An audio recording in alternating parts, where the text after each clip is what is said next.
There's no question that negativity sells, whether in general or the NBA. A clip of a fight or a dirty play is going to go much more viral than a wholesome moment on the court. Today, we're going to take a look at some of the best acts of sportsmanship in NBA history. Number 1. Gordon Hayward lane violation. Kobe Bryant had one of the best careers of any player in NBA history. But when it finally came time for his run in the league to come to an end after 20 years, his final game was a must-watch event for any basketball fan.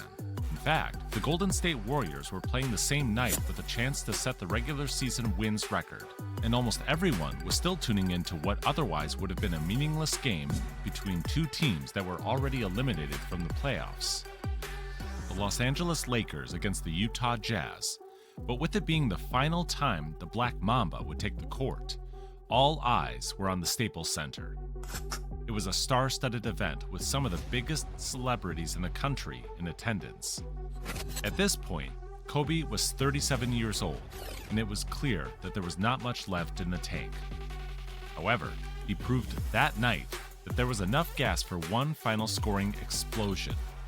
While he started off the game slow, struggling to find his shot, he was eventually able to turn back the clock and show flashes of a player who once scored 81 points in a game. The reason why we are talking about this game came late in the contest. Bryant was at the free throw line with just 14.8 seconds left in the game. He had already scored 59 points and had a chance to end his career with a 60 outburst, going out on top like he deserved. To ensure that he was going to hit that 60-point mark, Gordon Hayward did something that almost everyone missed while watching the game live. He intentionally stepped into the lane before Bryant shot the free throw. He did this so that if he were to miss the free throw, he would get another chance at 60. Eagle-eyed viewers picked up on this, and it began gaining traction in the media. Following Kobe's passing in 2020, Hayward recounted this moment in a post on Twitter, saying, "That was a night I will truly never forget, as I can remember almost every moment of it. And my goal that night was to compete as hard as I possibly could against Kobe, because that is what he was all about, and I wanted to give him my very best. He got 60 on me, and I didn't give him anything free all night. What happened on the free throw line was not intentional. Kobe would have lost respect for me if I gave him something free. That's what made him so very special." Despite Hayward denying it, the film doesn't lie. There are few players that would have even thought to do something like this, an incredible showing of sportsmanship, even after the fact, going on to say it didn't happen. Number 2, 8 in 24-second violations league-wide.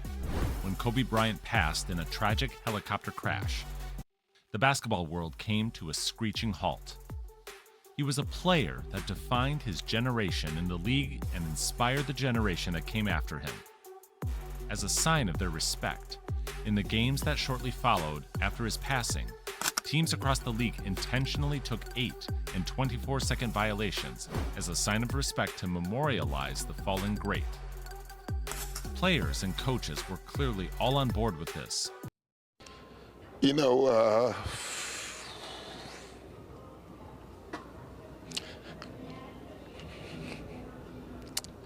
I just don't have a lot to say.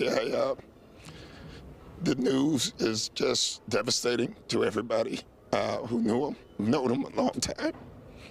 And following their respective games, went on to talk about their experiences with Bryant and his impact on the game. Trae Young said, "Today was a tough day to play basketball." It's tough. This is a tough day to play basketball for sure. While other players like Kyrie Irving were too grief-stricken to even take the court.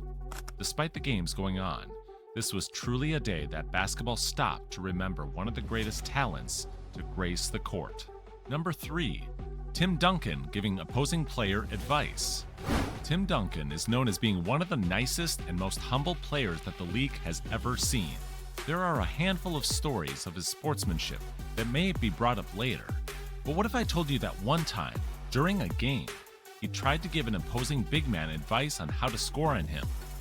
Years later, the player who Duncan coached up in the middle of a matchup took to Facebook to tell the story, saying, Here is my Tim Duncan story. So we're playing the Spurs, and I get the ball in the post. I inside pivot and sweep to the middle for my jump hook, and he blocks it. So as we are running down the court, he says to me, "That was a good move, but you have to get more into my body, so you can either draw a foul or I can't block it." So I didn't know if he was talking noise or what, so just kind of looked at him confused and said, "Okay." Then a few plays later, I did it again, got more into his body, and he couldn't block it. I missed the shot, and he looked at me and said, "Much better," and kept playing, LOL. I remember calling my boy Z Chilton and telling him this story, LOL. Tim Duncan is honestly one of the nicest guys in the NBA and one of the best power forwards ever. Respect. Number 4.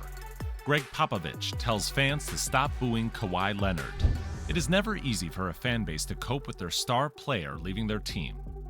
It feels like an act of betrayal, especially when the team still had championship hopes. We have seen it when LeBron James left the Cleveland Cavaliers and when Kevin Durant left the Oklahoma City Thunder. When these players return to take on their former teams on the road, it is never pretty. There is constant booing, and it is clearly a hostile environment. Typically, this is encouraged. However, when Kawhi Leonard returned to San Antonio in 2023, this did not fly. It sounded like the whole arena was booing Leonard when he was at the free throw line in the second quarter.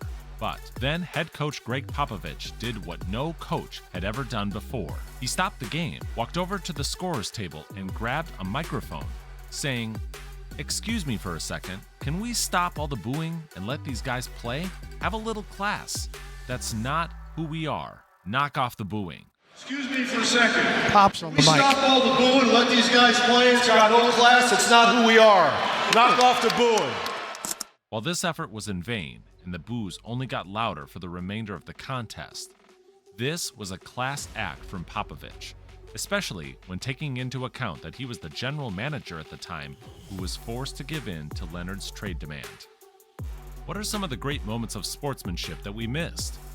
Let us know in the comments, and we may include them in a part 2. Be sure to like the video, subscribe, and hit the notification bell so you don't miss our next upload. Thank you for watching.